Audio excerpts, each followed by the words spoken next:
The King's Speech is one of Britain's oldest and weirdest political rituals. The monarch solemnly reading out the government's plans for the coming parliamentary year, whether they believe them or not. It's always carried a faint air of awkwardness. I remember the late Queen dutifully extolling the virtues of banning the plastic bag in 2014, or in 2009, the Queen appeared to deliver what sounded suspiciously like a party political broadcast for Gordon Brown.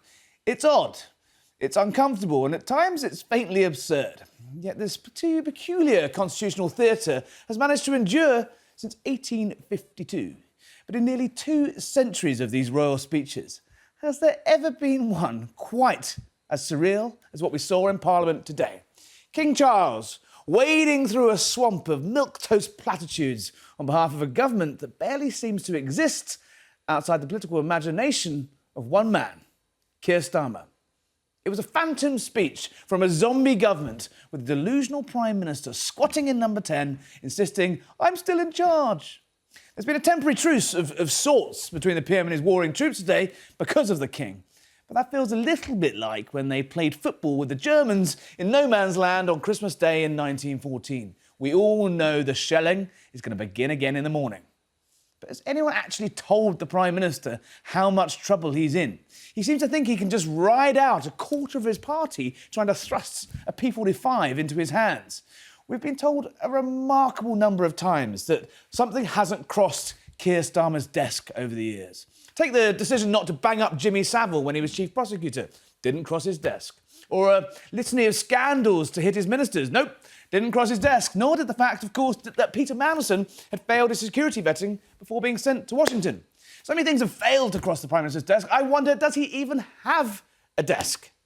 There's a remarkable number of things that this Prime Minister has just been not looped in and mysteriously over the years. But surely this time he must know. I can't find a single person in Westminster, from a cabinet to a cabbie, who believes that Keir Starmer will fight the next election. Where Streeting, the Health Secretary, even popped round to give him the bad news in person this morning over what it seems was a very awkward and extremely short cup of tea. Starmer's allies sound like clowns on the airwaves. This morning they're saying everything's tickety-boo. Wes and Keir, they're mates. Meanwhile, the King took yet another one for the Red Team by pretending they have a plan for the next 12 months. Streeting said to have told pals, he's definitely briefing it somewhere, that he may no longer be the Health Secretary by the end of this week. He could resign as soon as tonight. So that truce is already faltering. A royal visit today may have bought number 10 another 24 hours in La La Land. But if Keir Starmer really can't see the writing on the wall, well, it's time to ask Lord Ali for a new pair of freebie specs. Joining to discuss all that and more, it's Sun columnist Rod Liddle. And here in the studio with me is Chief Political Correspondent Martina Bet. Hi, guys. Rod. Hello, how are you doing? I'm all right, Rod. How are you? What do you make of all this? You've seen some farce over the years, but frankly, making poor old King Charles stand there and read out a list of, my government's going to do this, it's going to do that. This government's going to fall over, isn't it? Yes, it's the first time in 170 years that the King's Speech hasn't only been disbelieved by the monarch, but it's also been disbelieved by the government. It's remarkable. That being said, Harry, he's still there. And I don't know what you think about Wes Streeting's abilities to cobble together a coalition of people who are bonded only because they find Sir Keir Starmer as ludicrous as everybody else in the country finds him. I'm not sure he can do that. I don't know what way Raider will go. I don't know if he certainly won't get the far left. It could well be doomed to failure. And then, he will be strengthened by the fact that a challenge has failed. Is there a case also of better the devil you know? I mean, it looks like, as you say, Wes Streeting may struggle with the numbers. Keir Starmer may even challenge him himself in a debate. Sorry, in a contest. But then, if you look at Andy Burnham, Rayner, these are not centrist people. This is the left on the march, isn't it? It is the left on the march. It's the left on the march today. Because that's where Andy Burnham has decided to locate himself. By Sunday, he might have located himself on the right of the party. Who knows? That is what Andy does. Yes, it is better the devil you know in a way for 2 reasons. Firstly, that he can't possibly win the next election, so let's keep him there. And secondly, that he probably wouldn't be as bad as any of the candidates who are likely to replace him, unless that was Shabana Mahmood. I hold a torch for Shabana. I mean, she's got the blue Labour lot sewn up, but I mean, her immigration reforms have gone down like a cup of cold sick with half the party, right?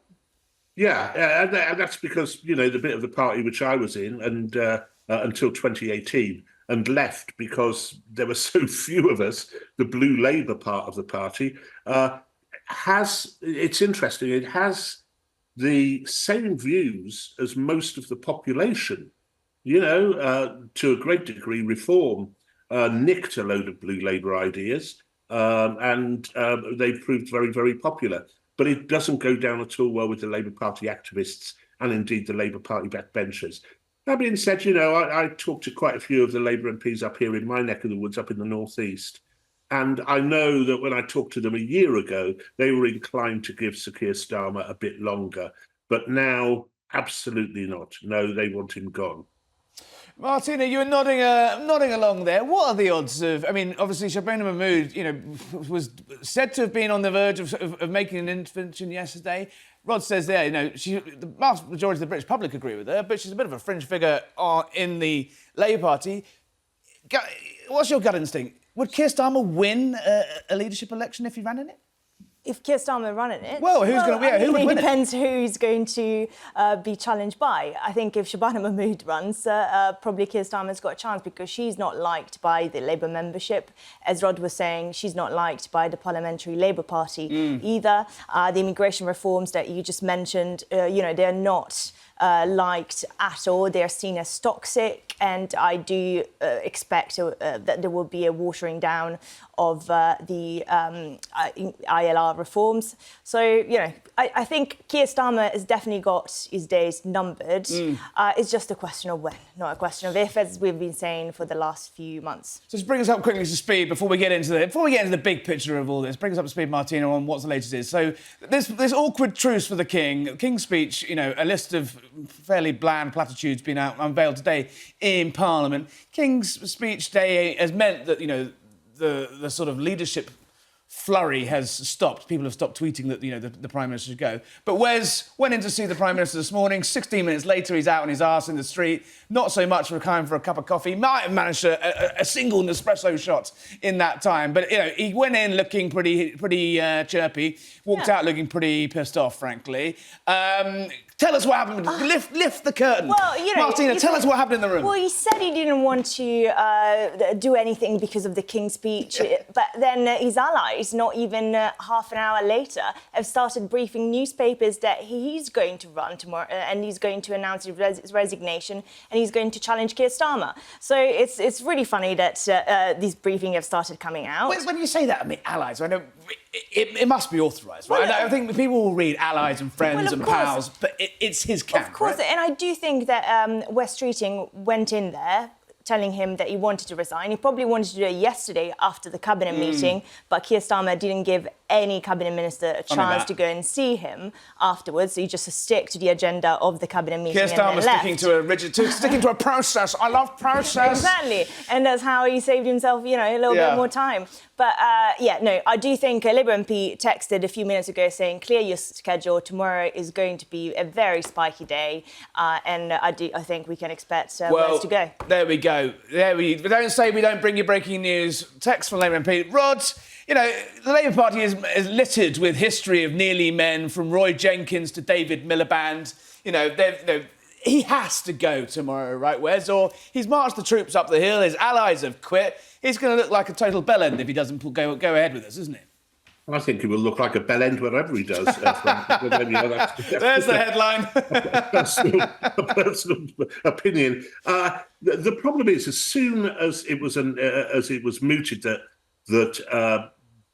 Wes Streeting was going to challenge the Prime Minister, there was an immediate comeback from the left of the party and from the Burnham camp. They are not going to support him. They are not going to support this move. Burnham wants a move when he's been gifted a seat, perhaps by that idiotic Clive Lewis. So that would be good for Britain if we got rid of Clive Lewis, I suppose. But still, so the Burnham camp doesn't want him. The Rayner camp doesn't want him. The far left don't want him.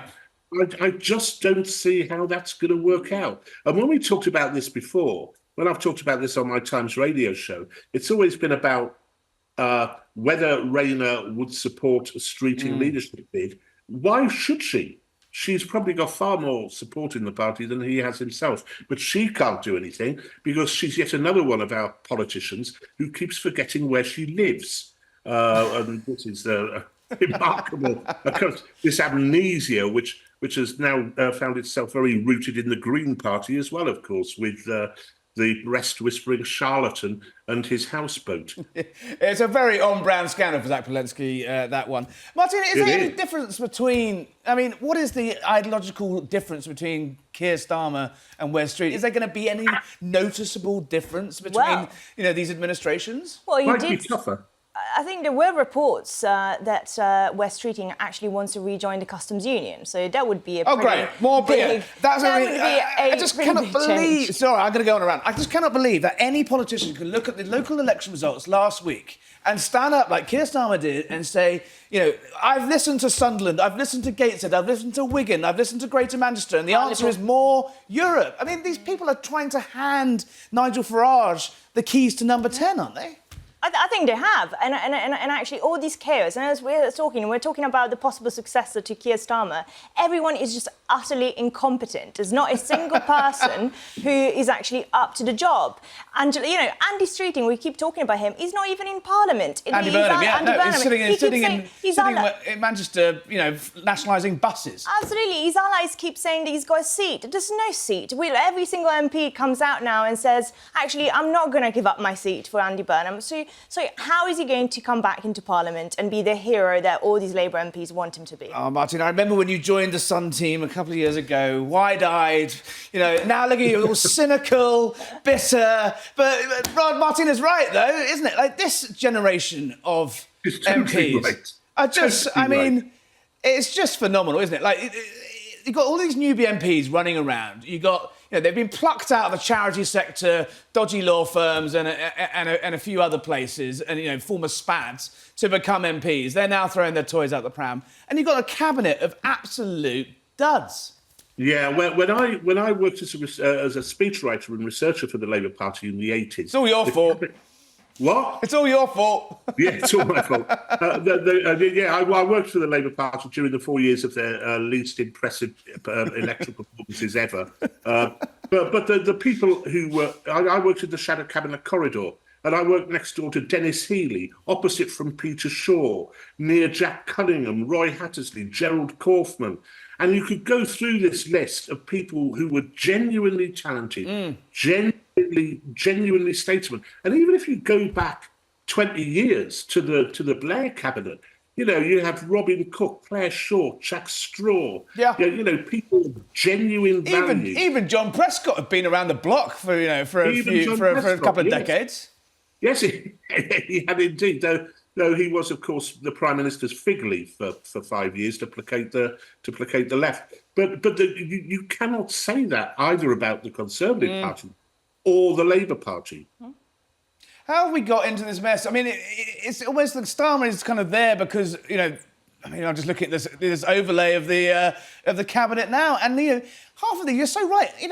Can you name one cabinet minister apart from maybe John Healey who would have even made it into Blair's first or even second cabinet? Mahmood, Shabana Mahmood. You think, she's got some still?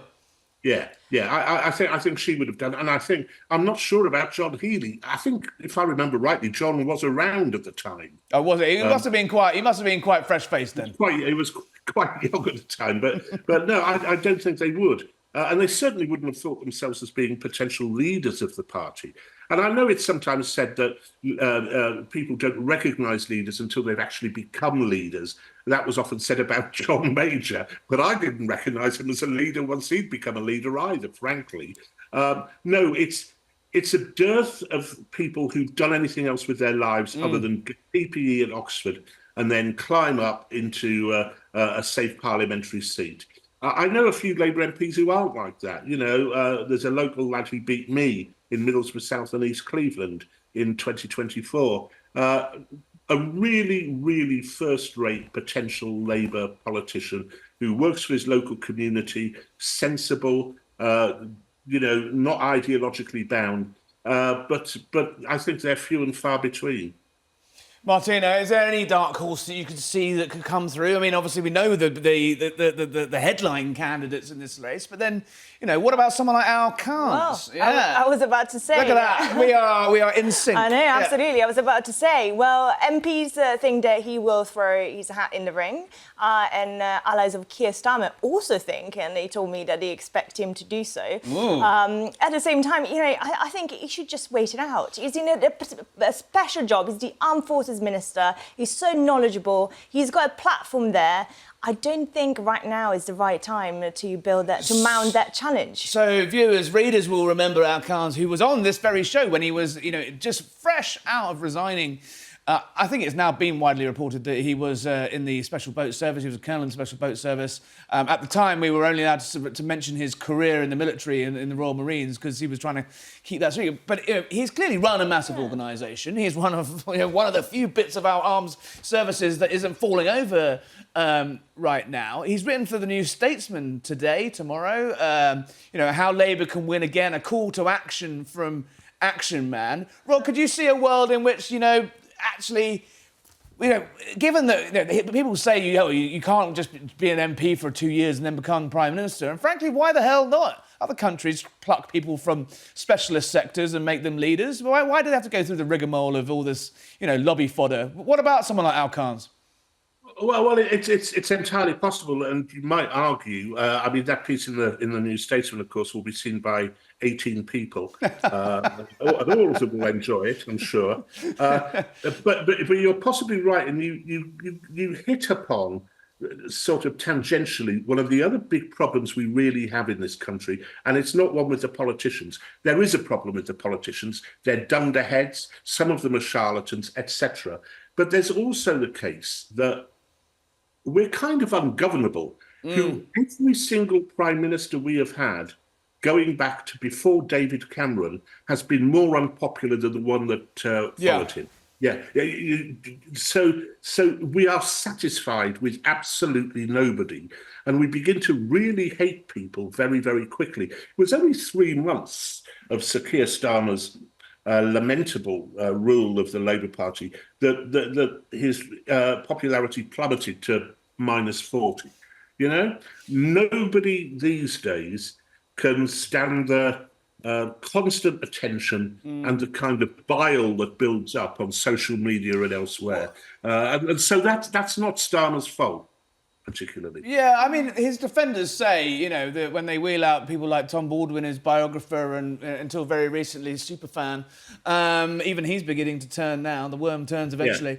Yeah. But they say, look, there's clearly something structurally wrong with the fact that, no Prime Minister since Tony Blair in 2001 to 2005 has got through an entire term with a majority. David Cameron obviously got through to, in coalition, but, he fell short of it. There's clearly something wrong with our politics. I have to say, Twitter was founded in 2007, 2006, 2007, and that's the last time politics seemed relatively stable in this country. Do you think it do you think it is social media and that has broken our politics?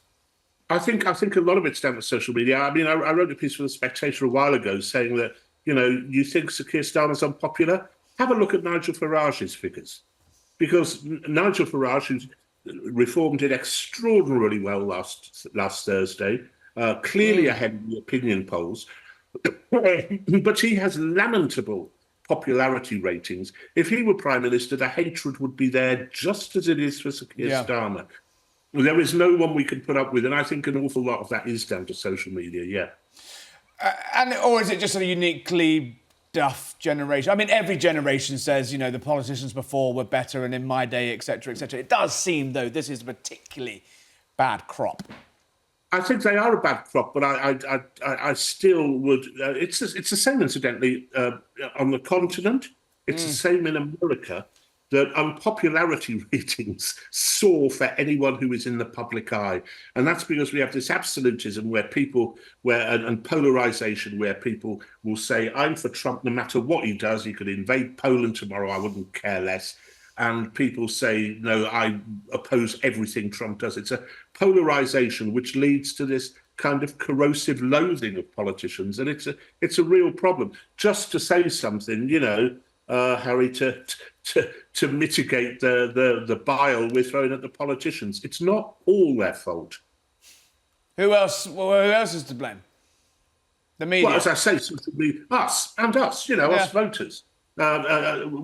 We are satisfied by nothing. It's partly because, we've had 80 years of peace, 70, 80 years of peace. We've been more and more affluent, admittedly not in the last 10 years, but generally more affluent. We've been comfortable and therefore are satisfied with absolutely nobody. And we're satisfied if they could well be a knob end like Sir Keir Starmer, but they could equally be someone who's quite capable. We'd still grow tired of them. There was nothing terribly wrong with Rishi Sunak. He was very short, and he didn't wear his trousers long enough. That really annoyed me. No, he was already short, and then and then the trousers stopped 2 inches up the leg. It was. That's all true. No, I'm teasing. I tease. So, Rod, go on then. So you've got knobhead for Keir Starmer. Talking of throwing bile, let's go through. Okay, let's have one word for each of the leadership candidates. Angela Rayner. Growl. Just growl. Just growl. Not Andy even Burnham. growling. Andy Burnham. I am a young executive, no cuffs and minor cleaner. I have a slimline briefcase and I drive the firm's Cortina. He is a typical corporate MP who will go whatever way the wind blows, but he is competent. Okay. Wes Streeting? I can find nothing to say about Wes Go Streeting. on, one word. You must have one word in you. No. Gnome or known? No, not gnome. Oh, no. Oh, I thought you were saying gnome. I'm like, gnome as well. Angela Shabana Moody, yes. Yes. All right, let's keep going. I like this game. Kemi Badenoch. Who? Kemi. Oh, good. Yes, fine. And principled, I think, and nicely arrogant. Yeah, I like that. Her gut instincts are proving to be quite good at the moment. Yes, they are. And I've been speaking to various very top people in reform recently about how they got on Thursday, and they say that my suggestion that there was any kind of conservative revival is an utter myth.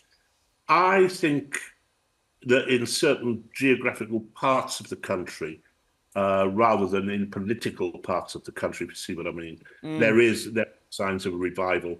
But obviously, to win the next election, there has to be some kind of formal or informal alliance between those two parties, I would have thought. As well as the Social Democratic Party. Of course, you're right. You got your plug for your party, you plug for your show. You'll have one more plug, and then go on. One word for Nigel Farage. That you couldn't do it in one word. It's one principal word, please. It's Manichaean, isn't it? He is charismatic. He's very successful, and there is a point of principle to him, even if he sometimes sells those principles down the river in order to coerce another section of the electorate into supporting him. But of all the people, he is the most obvious one you could see as a prime minister. Even if you're on the left and hate him, you could look at Nigel Farage and say, yeah, I can see that.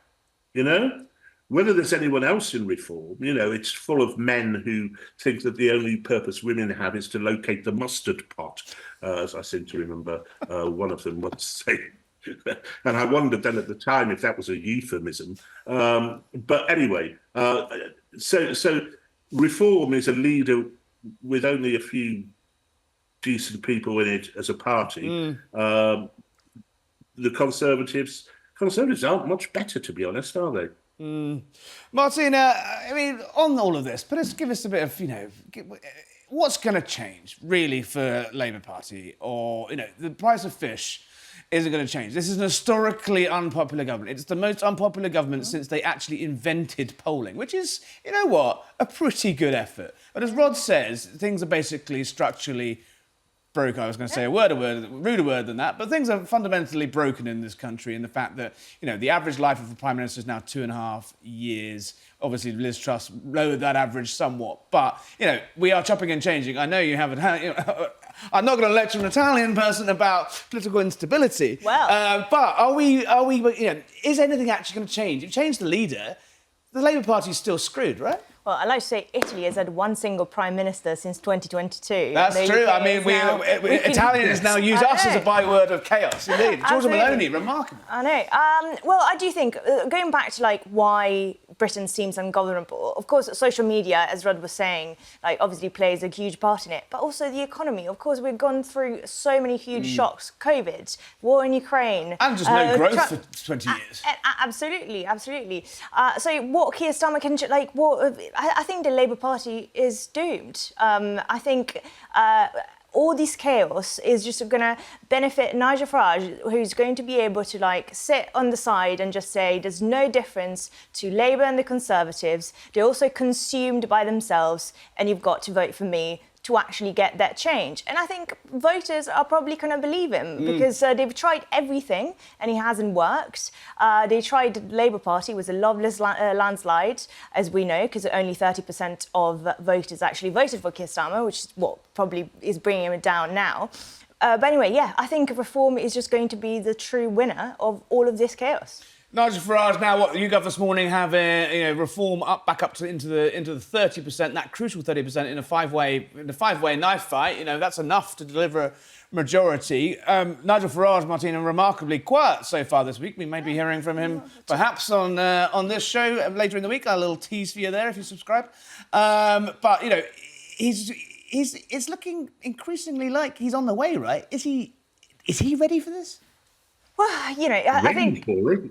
Gagging for it. Rod, I'll come back to you in a second. But well, I do think there's still quite a long time until the general election, of course. 3 years of this. I mean, what more can we go through? 3 more years of this. So there's 3 more years of this. Obviously, they've just won loads of councils. Things could still go wrong. It is true they're insurgent parties. I'm not sure we can call Reform an insurgent party, but, you know, they're a relatively new party. Obviously, they do really well at the beginning, and then when there's a general election, we've seen in the past that they don't do quite so well. So it's all to play for. As I said, though, I do generally think that the civil war that we're seeing in the Labour Party is just going to benefit reform. Rod, you're chopping up the bit there. I mean, is Nigel Farage ready to be Prime Minister of Britain? And is Britain ready for Nigel Farage? Well, the answer to that is yes, and then an unequivocal on the part of probably the majority of people in the country no. And that's the problem Farage has. So yes, he's ready for it, and the Reform voters are ready for it. There is one thing I would say in favour of reform here that we were talking about before, being ungovernable and so on. Well, one of the reasons we're ungovernable is that there is no visible difference between the major parties sometimes. Yeah. The Uni Party rides on. Yeah, that's right. Whereas with reform, that's very, very different. I think when you kind of add up the votes, the left always insists that in block terms it gets more than the right does. That's not quite true because you can't quite count the Celts, the SNP and Plaid Cymru as being quite in the same block as that because there are different reasons people vote nationalist in those countries. There is a tendency, I think, it's round about like the Brexit vote. It's about 52-48 in favour of the centre right, which I think is interesting. I once had breakfast with Alessandra Mussolini, by the way. It was a wonderful moment in my life. One of the highest points of my life, I think. There we go. Come for the gossip and stay for the Mussolini anecdotes. Rod Liddle, let's wrap things up with a prediction. I've been asking every guest this week of how do you think this week ends? Who is going to be the Prime Minister this time next year? This time next year? Yeah, I mean, we've been giving the Labour Party, they can barely organise a piss-up in a brewery, so I imagine it'll take them a good few months if they do a leadership election to actually replace the Prime Minister. So who will be the Prime Minister? Well, what about by Christmas? Burnham. Oh, God. Sorry. I'm an impartial scribe in this, but It's a very really, impartial Harry. really, Burnham? I can't. Of all the runners and riders, he is the one who has the best chance of uniting two wings of the party. There's a veneer of competence to him, and he has been popular as a politician in the Northwest. Yeah. I can't see anyone else who comes close within the Labour Party, given that we're not going to have a general election. Good God. Well, at least it's not Ed Miliband, eh, Martina? Who do you reckon? PM by Christmas? I agree with Rod. There's going to be Andy Burnham. Look at that. An outbreak of unity in the uni party that is Never Mind the Ballots. I just think, look at Angela Rayner. You know, she's deeply unpopular. Tax affairs are still under investigation. She's not been cleared. And actually, they do come up when you speak to voters. I mean, the big problem for Andy Burnham, though, he doesn't have a seat. Well, yeah, that's a quite big problem, as I was saying. But yeah, there's, you know... You go. No, Rod, you go. No, my other bet is that Sir Keir Starmer's still here on Monday morning, you know, and that's something which will be... So the whole thing will be kicked down the track a bit. Which is why I think in the end, any delay, the more Starmer delays, the better it is for Burnham. Yeah. I do think that he will be here on Monday morning. I do think that a leadership challenge will be triggered tomorrow, though, and I do think the PM is going to run in it. Oh, well, there we go. You won't miss a thing, though, in that explosive day. Well, I don't even need how many days into the chaos we are, but another day of chaos coming. The shelling begins again tomorrow after the truce of the King's speech. I suspect if Wes Streeting is going, he probably has to go tonight. I mean, you kind of want to make the papers tomorrow if you are going to go, because it's beginning to look a little bit frit. Martina Bet, Chief Political Correspondent of The Sun. Thank you for joining us. Rod Liddle, Sun columnist, general dandy man about town and friend of this show. Thank you for joining us. I've been told that the comments underneath this show on YouTube are particularly kind, which is unusual because on Twitter, most people just call me well, you're going to have to bleep out what they call me on Twitter. So, I'm told you're leaving lots of comments. Please carry on leaving the comments. I will read out the best of them tomorrow. That's all we've got time for today. Thank you for watching. Don't forget to subscribe to Sun Politics. You won't miss a thing. There's chaos coming again. It never stops. Thanks for joining us.